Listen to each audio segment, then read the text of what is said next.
Welcome to the Secure the Perimeter podcast.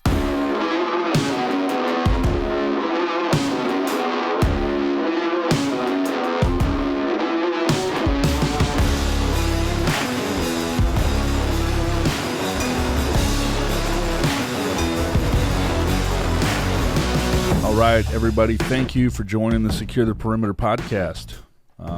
Today we're going to talk about how to become hyper-focused and be present in the moment. And this is part of securing your perimeter of your life. This is extremely important for you because a lot of people are not highly productive. They're not very efficient. They're not task-oriented. And so we're going to talk about that today on the Secure the Perimeter podcast. One of the first things that we're going to talk about being hyper-focused is being present. And I'm not a believer in creating 10 or 15 different things to make you achieve the task that you're set out to achieve, because as humans, we can only process so many at a time. We're also going to talk about multitasking and what my belief is with multitasking. And I think my philosophy is very much in alignment with other folks out there who feel the same way about multitasking. But I think that there's a lot of misconceptions about multitasking, and we're going to talk about that today on our podcast. So one of the things that you need to do when you're trying to become hyper-focused on any task is to desensitize yourself to distractions. And the way you do that is, number one, you have to avoid distractions. And you're like, man, how do I do that? It's hard. I get it. You might be dealing with, a situation in your life. You got kids, maybe you're a single parent, and it's you and you alone. But the thing that I'm really talking about is just being hyper-focused on whatever it is you're working on. Military operators do this. High-level, high performers do this, and it's something you can carry with you today to be more productive and more efficient. And again, whatever it is you're working on. And so, to be hyper-focused on whatever it is you're working on, number one is to avoid distractions. Avoid distractions. And this is so hard today because why? We all have this device called a phone or a tablet or some kind of smart device. You have to avoid that thing, man. You got to be able to put it down. And when I say put it down, I don't mean just put it on silent. Sometimes it means turning it off, completely turning it off. Because if you put it on silent, it's still going to buzz and you're still going to be, prone to looking at what that notification was coming across for. So avoid distractions, number one, put the phone down. I say this to people also who are traveling a lot. They're in airports, they're at bus stations, they're at a terminal, at the airport. Put the phone down. Because when you're in unfamiliar territory, when you're at a place of a public setting like a subway or a bus station or an airport, you're surrounded by people you traditionally don't know. And so you really got to put the phone down and be hyper-vigilant and focus on everything around you. A lot of people are people watchers. I'm not a people watcher, but I like to watch people. And what I mean by that is I study their body behavior and what they're doing because I want to be prepared in the event that something goes awry or goes south, so to speak. So another thing, that derives from putting the phone down is you're avoiding all social media platforms. Everyone's pulled by some kind of social media platform. It's the largest distraction we've ever had is our phones. And we all have different social media accounts. And again, you're always prone to look at your YouTube profile, your LinkedIn profile, your Instagram, your Snapchat, your whatever it is you have, TikTok, whatever it is. And so when I'm hyper-focused on a task, I also like to be fully engaged and not be engaged in conversations. we're going to talk about multitasking. A lot of people believe that they're good at multitasking and they can do 2, 3, 4, 5 things at one time. I fully disagree with this. I think that multitasking is a farce. I think multitasking is not really something anyone can do extremely well. In fact, I would even go so far as to say that I don't believe that really anyone can multitask and do one thing exceptionally well. Multitasking is really just a bunch of distractions happening simultaneously. And I always say that you can either do many things average or you can do one thing well.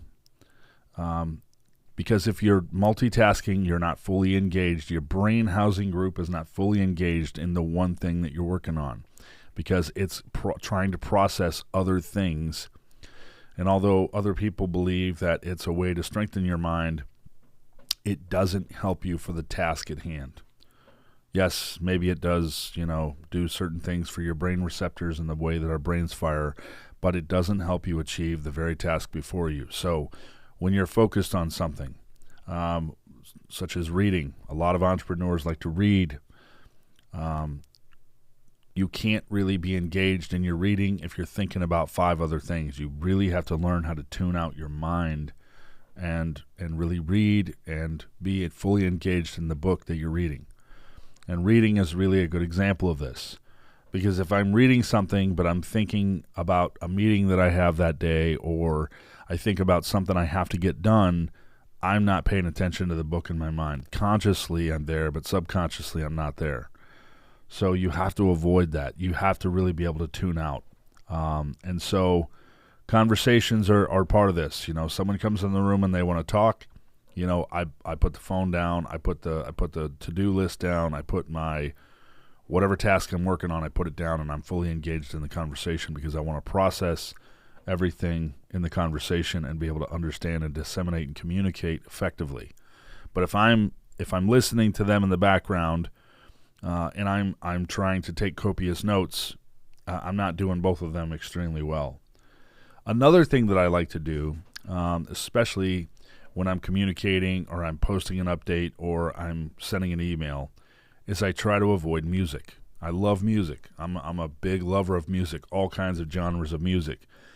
But when I'm writing an email to a customer, when I'm writing an email to a colleague, when I'm writing an email to a vendor or a partner, I like to tune the music out because I proofread everything I send out.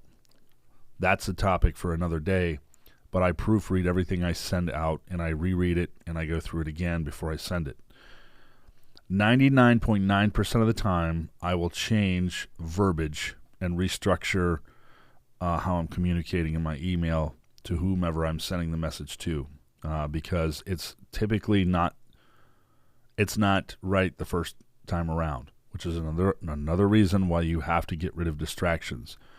If you're one of those people that just types an email and hits send, you're probably most likely going to miscommunicate your message to the recipient, to the receiver. So again, another reason why to avoid those distractions. Music is great. Music sets the tone. Music sets the mood for many of us. But it also distracts us when we're trying to convey or communicate a message. And again, the phone being the number one thing. When I have my phone, if I'm engaged in the conversation, if my notifications go off on my phone, I pay it no attention because I want to be fully engaged in the conversation. When I was in the Marine Corps, luckily for me, social media hadn't really leveled off to the point that it is now while I was in the Marine Corps. So I luckily didn't have distractions. Now, obviously, they had cell phones when I was in the Marine Corps, but not to the level of platforms they have now. There's a lot of apps that are available now, social media platforms on the highest level. When you're running a mission, you're not looking down at your phone, looking at notifications. So the second thing you can do, aside from, being hyper-focused and avoiding distractions, is allocate a schedule. Be routine, be regimen. This comes with a lot of discipline. A lot of people lack discipline. A lot of people lack discipline, don't know how to develop discipline. But the number one thing you can do is be consistent, and to be consistent, you have to develop a schedule. Decide what's important to you. Typically, every day, I have a certain amount of things I have to accomplish as a business owner. And so I know that in order to accomplish those things, I'm looking at numbers, I'm meeting with my employees, looking at the status of projects, looking at new projects, planning new projects, and all of these things require my time or the time of my staff, my employees. And so I have a certain amount of things I need to accomplish each day. So I develop myself a schedule, and I don't waver from that schedule. And I want to talk about this because this a lot of people are guilty of. Dinner time at my house is sacred to me because I am hyper-focused on my children and my wife. My kids and my wife are number one. Nobody gets through, not even the President of the United States will not get to me at dinner time. And I started doing this a long time ago because I realized that I'm always looking at my phone. I'm always looking at another email. I'm responding to a crisis. I'm responding to an email or a social media post. I quit doing that because I decided to separate work from home. You have to do that. You have to learn how to separate, work from home. And if you're a single person, it's still important that you are engaged in some kind of social activity with other people. A friend that you communicate with daily, a family member, you have to keep that time very sacred. And that's important because you need in your mind to be able to power down. You have to be able to power down and tune out to that distraction. And if you think about it as a business owner, a lot of people are like, well, you got to grow your business. You can grow your business. If you're hyper-focused, you can spend 8 hours a day and really hyper-accelerate your business if you're hyper-focused, which is another point that I'm trying to make here. A lot of people do many things average, but very few do one thing very well. And if you're hyper-focused on every task that's on your schedule, you can accomplish a lot and feel very productive. This is about high-performance type people. The thing that I'm talking about is for high-performance people. You have to be hyper-focused on everything you're working at and be fully engaged in that and that alone.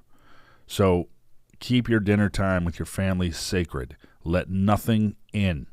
If you go into a room and you lock out the world, you power your phone down because you want to focus on getting a project planned out, let nothing distract you. Tune out the world, shut your phone off, let no one in the room, and turn off the music and just hyper-focus on that task in front of you. You're going to be a lot more productive and get a lot more things done and be a lot more effective because 8 hours a day, I believe, is plenty of time to grow your business or to be engaged in whatever job you have. Once you set your schedule, all right, set it and forget it. Don't change your schedule. Don't waver from your schedule. Don't pencil in other things. Don't fill in other things. Don't change it, and fill it in for something else. Set it and forget it. Now, I'm not saying you can't change your schedule because obviously, sometimes you want to refine your schedule. I'm talking about changing it and moving it constantly. Once you set your schedule, forget it. I typically spend time in the Bible each and every morning. I spend time in prayer. I spend time focused on my schedule for the day. I want to review my schedule. What do I have on my calendar for the day so I'm prepared and ready? I don't let anything get through. I don't change that. I don't move it. I don't, pencil other things in and shorten that time that I have allocated for that task. I keep that time the same every time. And the last thing, the number 3 thing is be fully engaged. Again, if someone comes in the room and they're talking to you, whatever it is you're working on, put it down and focus and pay attention on them. Or politely ask them, hey, I got this thing. I got to get this done. Give me 5 more minutes. Give me 15 more minutes. Whatever that is. If it can't wait that long and you need to engage in the conversation, by all means, engage in the conversation, but put what it is you're doing down. Be fully engaged. You got to focus. And so hopefully these things help you. These tactics that we talk about secure the perimeter of your life, all of these elements will help you become a more high-performance type of person, business owner, friend, whatever that looks like, colleague. And so hopefully these things help, and you can develop a mindset to be more hypervigilant and be present in anything you do. And hopefully we'll have some more great content coming up for you here in a very short order. But thanks for joining us on Secure the Perimeter podcast. Until next time.